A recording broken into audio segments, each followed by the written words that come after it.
చాలామంది traders consistency rule అంటే భయపడతారు. మరి బిగినర్స్కి అయితే కన్సిస్టెన్సీ రూల్ అంటే ఏంటో కూడా తెలియదు.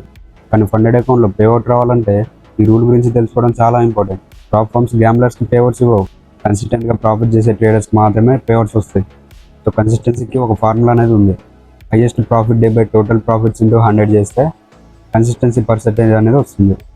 ఎగ్జాంపుల్కి ఒక ఫండెడ్ అకౌంట్ కన్సిస్టెన్సీ రూల్ వచ్చేసి 35% ఉంది. సో నేను ఒకరోజు $60, next $70, next day $80 and next $90 profit చేశాను అనుకుందాం. సో నేను హైయెస్ట్ ప్రాఫిట్ $90 చేశాను. సో టోటల్ ప్రాఫిట్ వచ్చేసి $300 చేశాను.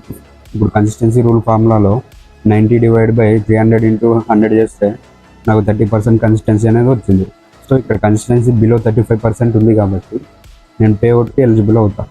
ఇక్కడ పర్ఫార్మెన్స్ చూసేది నువ్వు ఎంత పెద్ద ప్రాఫిట్ చేసావు అన్నది కాదు, నువ్వు ఎంత కన్సిస్టెన్సీగా ప్రాఫిట్ చేస్తున్నావు అన్నది ఇంపార్టెంట్. అండ్ నెక్స్ట్ వీడియోలో కన్సిస్టెన్సీ రూల్ని ఈజీగా ఎలా పాస్ అవ్వాలో ఎక్స్ప్లెయిన్ చేస్తా. దానికోసం ఫాలో చేసి లైక్ అండ్ కామెంట్ చేయండి. ఓకే గైస్, నెక్స్ట్ వీడియోలో కలుద్దాం.